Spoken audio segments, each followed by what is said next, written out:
Wait. Before we start, just want to make sure we're clear here.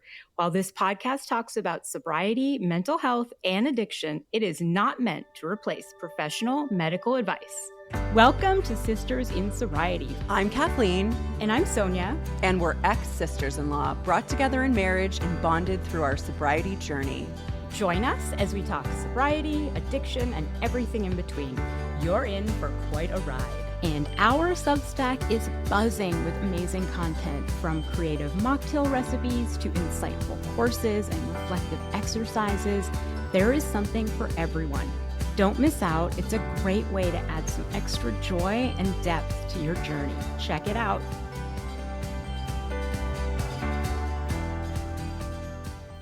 Welcome to Sisters in Sobriety. Today, we're thrilled to be joined by Bella Ferguson. Bella is a certified This Naked Mind coach and co-host of the popular podcast, Not Drinking Alcohol Today. She shares her story of transformation from navigating high-stress corporate environments and the social pressures of drinking to ultimately making the life-changing decision to embrace a sober life. In her early career as a lawyer, she faced the intensity of drinking culture and found herself turning to alcohol to manage the demands of her job. Bella took a brave step towards sobriety, and now she uses her experiences to guide women to live authentically without relying on alcohol. Hi, Bella. Hello, Sonia. Thank you so much for that introduction. I am so excited you're here. And it is election day in America, wow. So we're stressed. We're stressed, yeah. But stressed, I imagine. Wow. I do remember like past election days where I would drink, and now cannot drink. So I'll just be like up all night. So you were a lawyer, and in your experience as a lawyer, how prominent was drinking in corporate and social settings? Look, it was everywhere, and I'm sure that you could find a little subculture if you were a non-drinker, but I think like kind of hangs out with like, and certainly in all of the groups that I was a lawyer in and gravitated towards, big drinking culture, work hard, play hard, permeated. Yeah. So did you feel that expectation in that corporate world to be in that subgroup? Was that the subgroup that was getting made partner, or how did you feel about it? I guess I wouldn't have felt a pressure, but it was certainly something that was promoted, and it was just everywhere. So alcohol was there when you had to market to clients, and it was very much a status that was associated with marketing to really important clients. So I guess in that kind of setting, the expectation was that you'd partake in the expensive champagne or the expensive wine when you're marketing. And it was there when you needed to debrief with your group, also to celebrate at work conferences and work functions. There really wasn't much of a part of the law firm, except when you were doing your billable hours behind your desk, where alcohol wasn't involved. It is very much a part of connection, bonding, marketing, and de-stressing. So if you are that kind of person that has already got alcohol on the periphery of your life, you have used it because you've grown up with it as a teenager and then to high school and then at university, then you're going to keep on using it in your firm because you want to belong and fit in. And you're also really stressed. So it kind of tackles you from both ends. So look, it's everywhere. It is an issue, and the stats kind of show it as well. Yeah. So I do this a lot in like different situations. When you look back, can you see a way where you could have done that without drinking? Where there was somebody else maybe even doing it? I don't think I could have because of who I was. I think it can really capture people that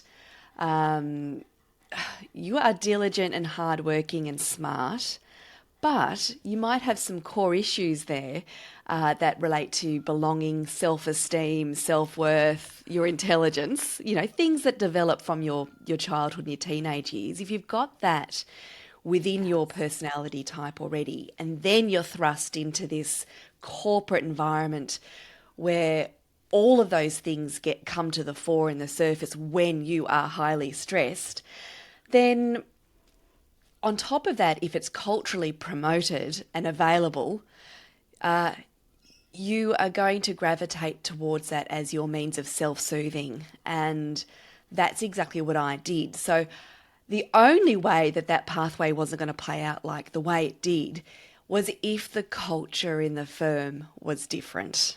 There was really a top-down leadership which promoted not drinking. It made it a free choice. It really turned it on its head from what it is, what it was in that time frame.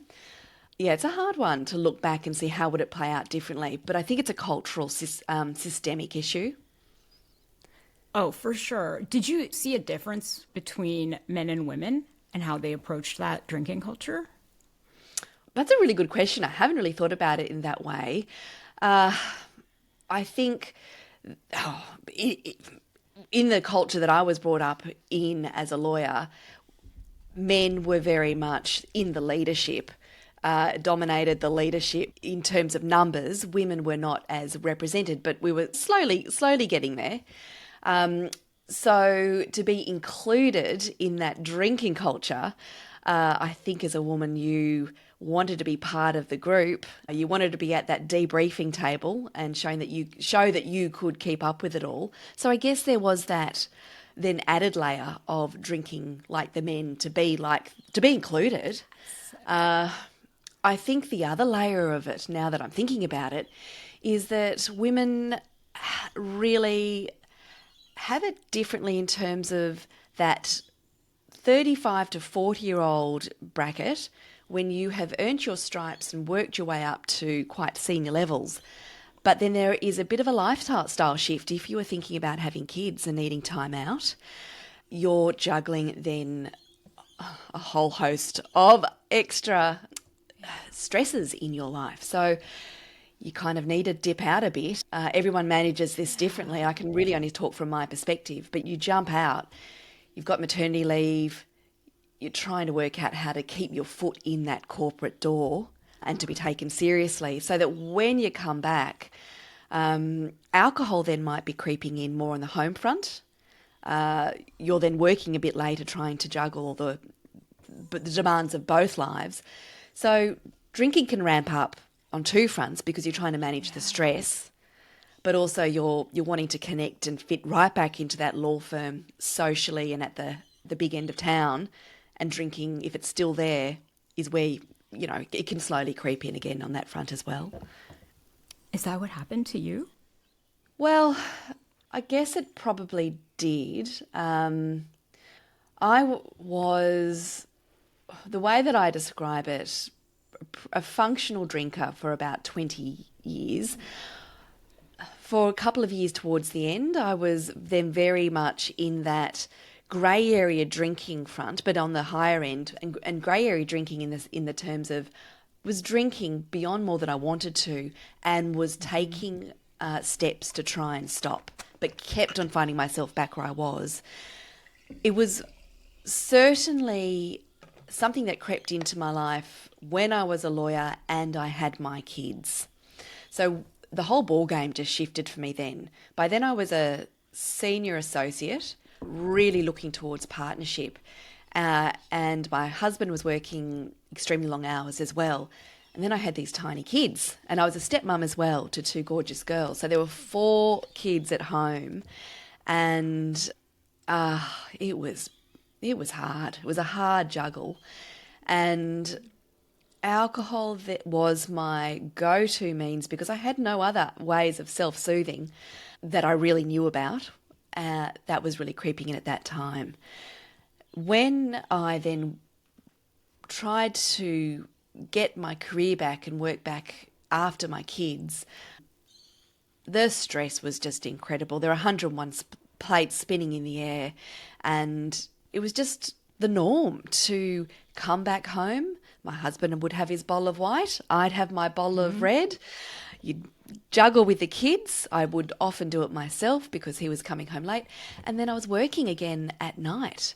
And then it was a vicious cycle, the lack of sleep, the fatigue the next day. So it was just my avoidant, self-soothing behaviour of choice that then took on a whole life of its own. That's exactly how I would describe it too. So at what point, after repeating this cycle for how many years, did you reach that moment that pushed you towards thinking even about quitting? Yeah, I was one of those people that hit a pretty nasty rock bottom, to be honest. So, and it happened, funnily enough, when I left. I couldn't sustain the balance any longer. My anxiety was through the roof. I must have just been, running on a threadbare nervous system. So I left the law and decided to try and find some balance and spend some time with my kids. And it was then that alcohol really took on a life of its own because I didn't have the structure and the external validation. My identity was so tied up in working and productivity outside. And I loved being at home with the kids. That was awesome. But then I also then threw myself into mummy wine culture. This whole new world was in front of me where I was suddenly able to connect with the mums at the school and in my neighbourhood. So the drinking just took a different turn. There was then lunchtime socialising drinking, and then long lunches, long parties, and then into the evenings, kind of the lunches then blurred with the evenings. And alcohol then became something that I was drinking just to feel normal. And to cut a long story short, it just got to the point where I was drinking before I was going out anywhere. I was, at my worst, drinking 2.5 bottles a day. It wasn't really touching the sides. My husband, though, knew. He was, poor thing, was pulling his hair out, trying to work out what was going on and how to stop it. So lots of big conversations were had. And I was, trying to pull back. But by that stage, I would have been physically addicted. So, it was just dangerous. And it got to a point where one night I had just drunk so much and my husband found me quite unresponsive. So I went to hospital, and from there got a nasty shock. I think it's not overstating it to say that alcohol nearly killed me. My blood alcohol level was massively high. And there was a beautiful, beautiful doctor who just said to me, look, you've got a fork in the road moment here. If I send you back straight away, I don't know where you're going to go, where you're going to end up. But if I put you on the ward and you make some phone calls and check yourself in somewhere and do the work, you might just be able to pull it together and start, living the life that you deserve, your kids and your husband deserves. And that is what I did. And if it wasn't for that act of kindness from a doctor that had a brother that had gone through the same thing, so she got it, then things might have turned out quite differently. But there's no skirting around the issue when I say that it had got so problematic that it almost killed me, which is frightening because I love my life. Yeah. So I'm not a parent, but when I think of mommy wine culture, it's the suburban mom with the picket fence and the husband. And so you talked about how your husband knew there was an issue. How was it affecting your relationship? Gosh, Sonia, you ask such good questions. That's a goodie. I feel like these are the questions people want to know when they're thinking about quitting. They're like, how do I talk to my spouse? Well, I just tried to hide it, and I was in full flight denial. I couldn't contemplate a life without alcohol, and I was protecting it, hiding onto it for dear life. And of course, I didn't know where it was going to end up. And I thought I could just deal with this myself and become a moderator. So he would come home at around 9 o'clock at night. By that stage, the witching hour had long passed. The kids were in bed. I'd probably had a few long lunches, and it had just continued on. And I would be trying to hide how much I'd actually consumed. If I was actually awake on the couch, often I was asleep on the couch. So the conversations became quite frequent where, babes, what are you doing? And I was like, no, I'm fine. And you've just got to stop. He was saying, this is just too much. This is not how I see our marriage playing out. I'm fine. I've got it under control. I know what to do. I'm going to stop. It was just that again and again and again. And I would say that went on for, it probably went on for about 3 years, with the frequency building up towards the end. Because you see, we started as big drinkers together. That was the way we socialised with all of our friends. It was just what we did, long lunches with many bottles. The recycling bin was a full bin, most gatherings that we had. So I couldn't conceive of not having my wine. He then just started to find bottles that I was hiding. And whether that was in the recycling bin or in my cupboard or wherever, got really clever at trying to stash. And that's when it really dawned on both of us that things had taken a strange, sneaky, secret path. And he's a lovely, lovely man. There was never any "I'm going to leave you" conversations, but I can remember it did get to one night where he did pack his bags and he did go and stay in a hotel, and he just said, "You've got to sort this out. I can't live with this. I don't want to live with this anymore." And that was a turning point moment, because you see, after rehab, I still tried to moderate, and so it happened after that. And that was fear. That was from him, and fear in me that made me realise that something had to give. And it had to be alcohol. So I know this happened to me, where the way you meet your spouse, those early years, you're drinking, you're out with friends. Yeah. And then all of a sudden you're in your late 30s and it's like, this is not what it's supposed to look like. And then, oftentimes you think, I thought we were drinking the same amount, but you weren't. And you have to have that conversation. Are we going to keep alcohol in the house? How much are you going to drink? Are you going to moderate? Are you only going to drink when you go out? I've had all those. So what was that conversation like? Yeah. Well, he was obliging and willing and keen to do anything. So he was all up for, shall I remove every bit of alcohol from the house? Shall I not drink at all?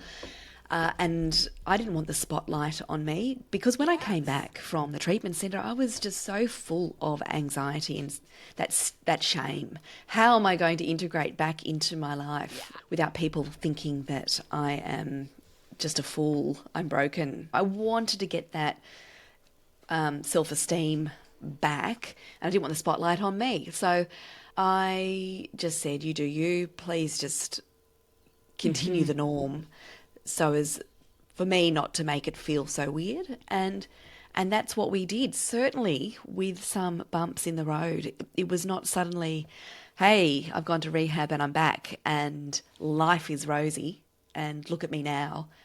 It's rarely ever like that. There's a lot of shifts and layers under there. So this is what it's going to look like. So where we are now is that his drinking has now substantially changed, because I probably was the instigator in our household. Yes. He always had an off switch. Rarely did I ever see him inebriated and slurry. So we just were very different in our drinking styles. And I think we're healthier and better for it. Our relationship is so much better. It was heading toward a massive collision that was probably not going to be repairable. So Yeah, I mean, we're fitter, happier for it. Are you looking to reset your relationship with alcohol? Look no further than our self-paced 7-day reset program. In just 1 week, you'll gain the tools and support you need to kickstart your journey to a healthier, more balanced lifestyle. Our program includes daily audio, helpful exercises, and guided reflections. And best of all, it's on your time. Head over to sistersinsobriety.substack.com and let's take that first step together towards a better you. Yes. Yes. So when we talk about rehab, how did rehab and any programs that followed, how did that help you gain clarity on your drinking? It was just the first door opening. It was probably the one door of the next 1,000 doors that I had to go through. It was not a quick fix, because how can you possibly get a quick fix in 4 weeks? Particularly when at that point I was very much still in protection mode, wanting to hold on to this, keep one foot in both camps. And because I wasn't very self-aware, I didn't appreciate what alcohol did to our brains and our bodies. I didn't appreciate perhaps it was connected to some negative core beliefs that I had, that I was drinking. I didn't understand it was a self-soothe, that it was a avoidant behaviour. I just didn't get it. And on top of that, my nervous system would have been just threadbare, and I had no internal knowledge about nervous systems and how they worked and how it made me feel. So there wasn't that interoceptive awareness around how to be grounded, how to breathe. I didn't know when I was stressed. There was a whole lot of learning. Like, we were starting at let's teach this person how to regulate level. And so, I mean, that takes years, really. I think that's the emotional sobriety. And I was about to say the same thing. Yeah, I don't even think I thought about it until a couple of years in. I think I was like white-knuckling it. Yeah. You took the words out of my mouth. You're right. The first 6 weeks is different to 3 months, which is different to that year. You've got all your sober firsts, and you're managing the cravings, and all of that. And then then there's the emotional sobriety, all of that. Letting go of other behaviours that are avoidant behaviours as well. It just it keeps on going, isn't it? It's a whole exercise that will probably never stop. Yeah, I totally agree. If I started drinking when I was 15, I'm sort of stuck there in a lot of ways. So I have a lot to figure out. Right. So I just had a client. I'm sure you have tons of clients that are trying to figure out if they can moderate or if they need to quit. And I never make that decision for them. But what advice do you, or what are some things you ask people when they're trying to figure that out, or what are some things you tell them? Yeah, look, often I have clients that will say, well, I know I'm on this alcohol-free thing, that is my goal long term, but I've got this function coming up. Would it be okay if I just have 1 or 2? And my response is always the same. I'm neither fine with it or not fine with it. This is you. You do you, and you work out if that was okay for you. How did it play out? How do you wake up feeling the next morning? This is what you've got to go through to work out if this is going to work. There are times when I will just say, look, but these are the statistics. And it also depends on the person. Where was their level of drinking at before they came to me as a client? Very different to have the person that is a binge drinker every now and then versus a person that had been hiding bottles, habitual drinker who has previously had to go through some treatment to get through physical addiction. So you've got to meet the client where they're at, and they've got to work it out themselves in the long run. I don't think it really helps at the start of any client counselling relationship, from my perspective, to say, well, that's it. That's the line in the sand. You'll never be able to moderate ever again. And I think for many people who are alcohol free and have a year under their belt, even the never say never thing can really make you feel quite closed in and claustrophobic and fearful. So there is something to that, one day at a time, pause and then ask yourself the questions, is this really what I want? Is it really going to give me what I'm seeking? And if you've done the work and you get to that point, then more often than not, you're going to say, hell no. But yeah, everybody, I can't really think of, well, no, only one or two clients that have said, yeah, I'm alcohol free from this day. That's all I want to be. It's hard to unravel decades of drinking in one foul swoop. And I think the fear, I mean, I just could not imagine a weekend without alcohol. And there's such fear there. And you think, well, if I can just drink on Friday and Saturday nights, maybe then, because what am I going to, I think deep down that there's a whole new world that you have to create. So what do you think, other than the social aspect, what are other people's biggest fears about quitting or having a life without alcohol? I think what they think is their fear list never really quite is on point. So initially the fears are fears around socializing, fears around getting through boredom and loneliness, fears around tapping into that carefree, adventurous youth, fears around getting into the mood, the energy thing. I think they're just the surface fears that we all go to, that we think we drink about. I think if you really tap in and sort of ask them a few more questions, probe a bit, it comes down to some core beliefs. Fears around feeling emotional stress that is derived from self-esteem issues. I can't really think of a client that I've worked with where it hasn't gone back to fears around their likability, their lovability, their sense of self-worth, their sense of are they intelligent enough, good enough. Those essential core beliefs that make us human. Now, when there's some resistance to that kind of inquiry, say, well, you probably think you are lovable and likable, and you are in most areas of your life, but situationally there are just things that trigger those core beliefs. It could be on a work front. It could be being left out of a friendship dinner, or it could be just something that has sparked that ruminating, intense core feeling that you never want to feel again. And it's often come from a childhood experience or an experience in your adult life that has just really stressed you, traumatized you, a breakup or a work thing, a bullying thing that has triggered that feeling that you never want to feel again. And so at all costs you try and engage in avoidant behaviour, and that's where alcohol comes in, so that you never want to... And I think that's hard to really explain to people, because we'll say, well, I'm sitting at home and I'm just in the habit loop of getting my bottle of red wine and pouring my glass of red wine at night. And then you've just got to dig in. Well, why? What were the feelings that you're sitting with before you're thinking about that glass of wine? Why can't you sit in that moment? What are you fearful of?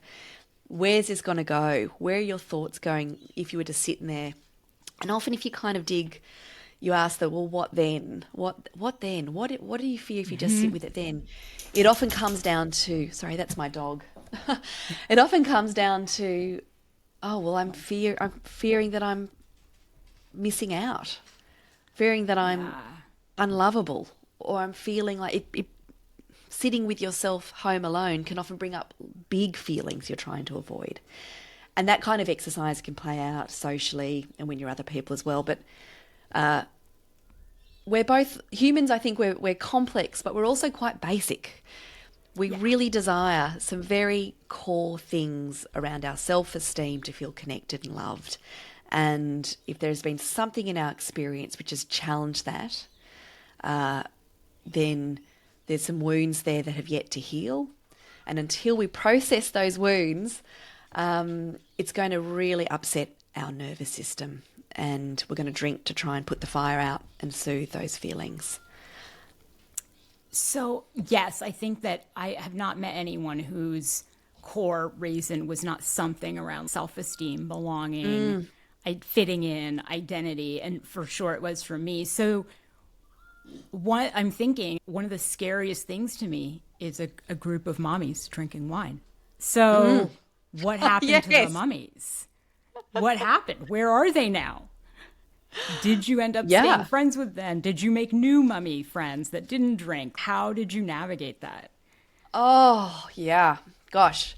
And of course, you've hit right on the probably one of my core beliefs there that was really underpinning why I drank, which is that great fear of not belonging or of being abandoned from my friendships. And I can, really call on some examples from my childhood where that would have been triggered. But so, yes, I was lucky in that a lot of those mums were also thinking that they were drinking a bit and they've pulled their own drinking back. And they were fairly solid in their love and protection of me. So, and in fact, a lot of that, there was a big friendship group. We all just went wild. We turned 40 and we all just went mental. It was like our kids are now at school. We've got a bit of time in our hands and we acted like teenagers again with one another. And for people like me, I took it too far. So with that same group that I was doing all of that with, in fact, we're getting together this weekend. But this time we're getting together to go for a trail run and then sit at the beach and connect very differently. So I was lucky in that sense to be able to allow it to play out in quite a healing way in my friendship groups. Now, there is, though, of course, another breakaway friendship group that still have big parties, still really socialise in that way. And I was included a little bit, but no, that's kind of fallen off. That's fallen off. And there is still a part of me, I'm not going to lie, that thinks, hey, why aren't I still connected? Why aren't they inviting me? I can still have fun. In fact, I'm more fun.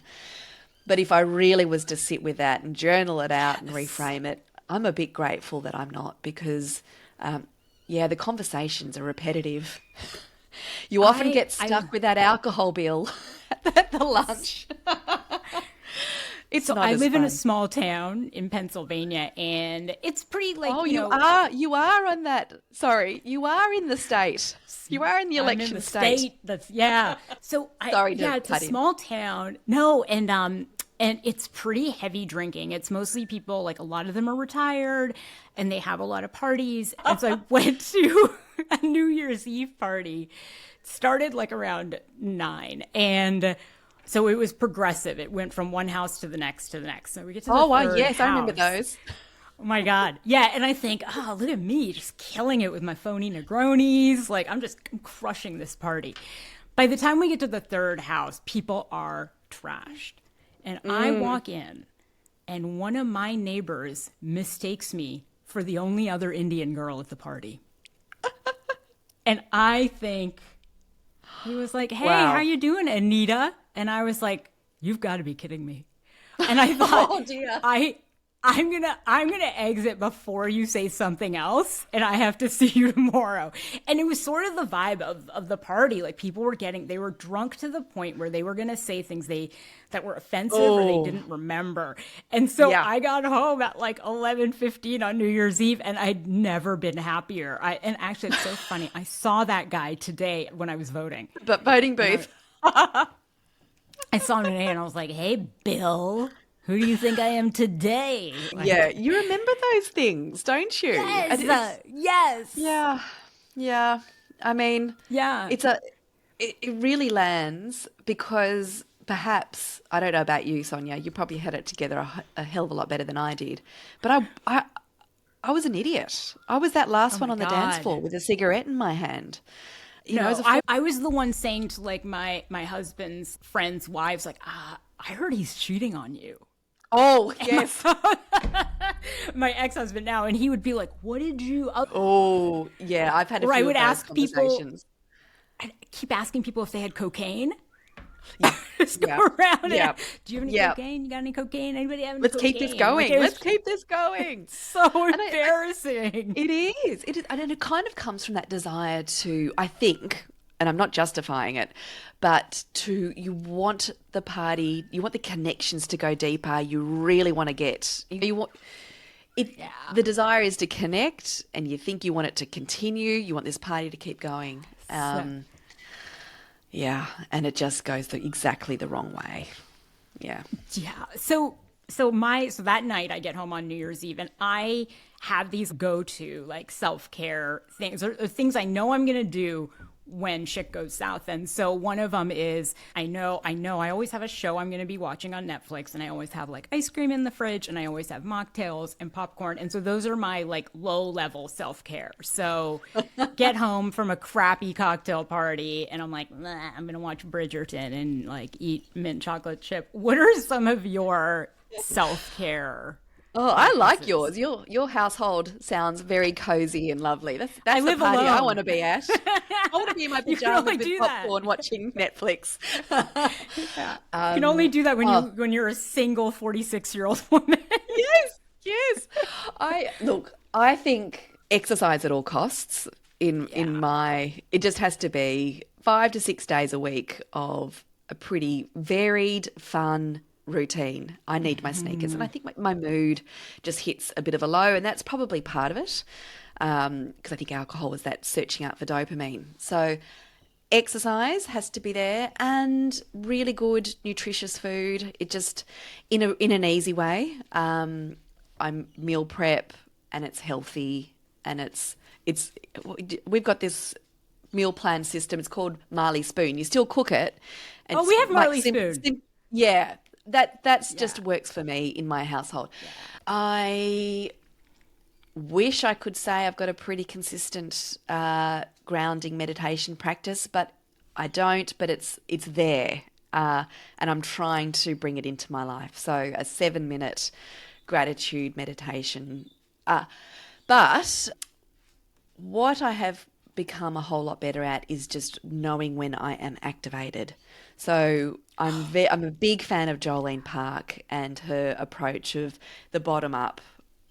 That yes, we can do a lot of cognitive work, and that's important, but the source of it all is our nervous system and our neurotransmitters. So these days, unlike right at the start, I'm pretty clued into when I'm at a beautiful calm mode and there I'm making good decisions, or I might flip my lid, as Jolene says, and you're in activated mode. And that can be from a conversation. It can be from not doing my exercise and all the rest of it. So knowing when I'm in that mode, I'm now really good at regulating and just asking the questions. What's going on behind the scenes there? What core belief has this triggered?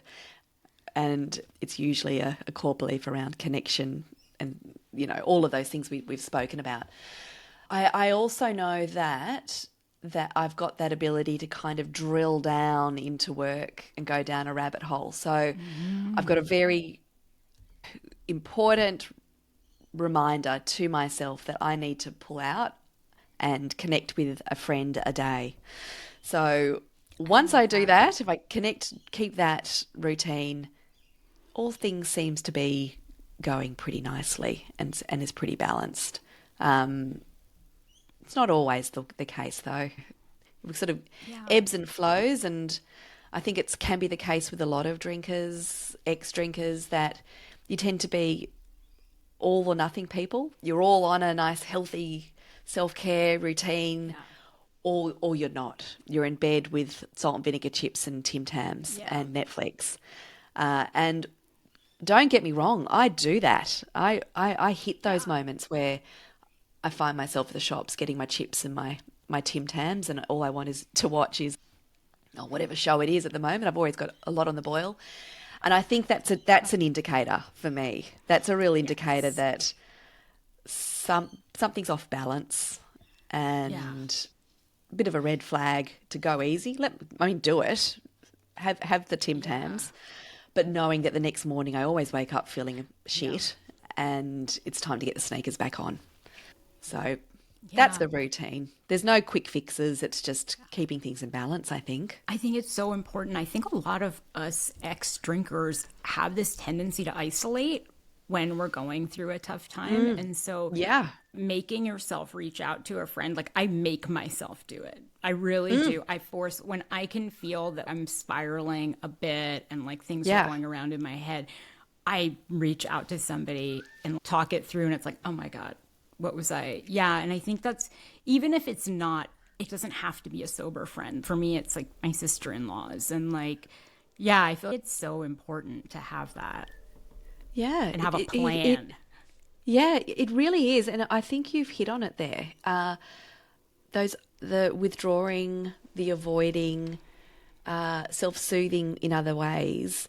And I think drinkers aren't, not everybody, but not so good at processing emotions. And that's the emotional sobriety and resilience. And often if we've been avoiding with alcohol for years, it shows up in many other avoidant behaviors in our life.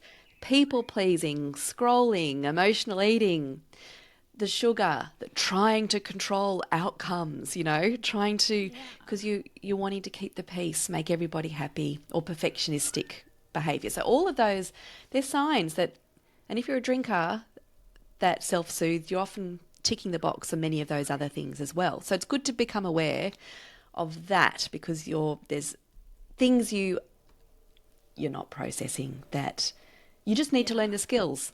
Call a mate, journal it out, whatever you need to do to get those feelings out in a different way. Yeah, you touched on that workaholic tendency, which I think is one of those coping mechanisms. So can you tell us a little bit about how an alcohol-free lifestyle changed your passion and yeah. Yeah. Well, I was a good litigation lawyer, but I would probably say I wasn't particularly passionate about it. I was certainly that person standing around. Maybe, there's more, isn't there? There's more to life than just these advices and court work. So probably a part of my drinking was an avoiding of a feeling that I was lacking a sense of purpose. And then that comes down to probably not having a strong sense of self that comes to, which a lot of drinkers don't have. So when I had quit the law and my alcohol had ramped up, there was part of me that kind of knew that something had to give.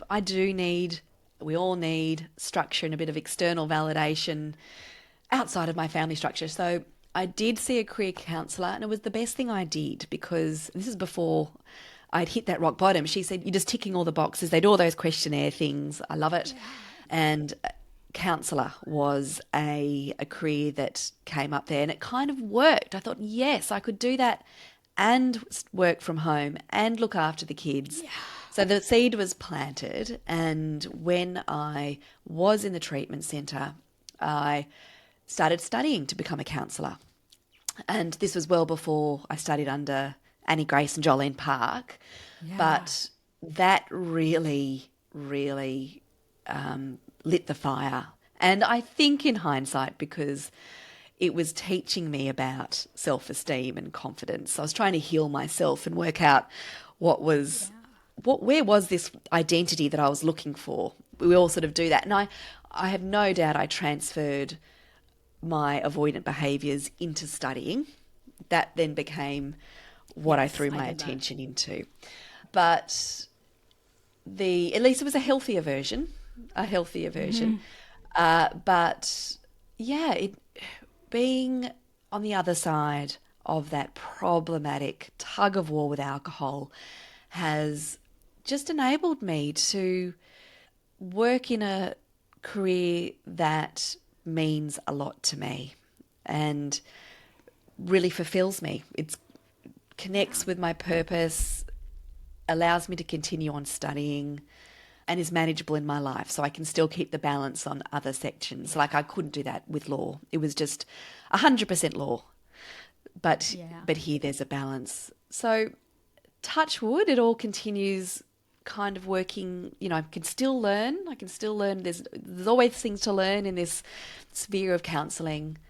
Got my family, got my exercise, got my personal growth. And they are my values, my core values. And if I can live in alignment with those, then things feel right.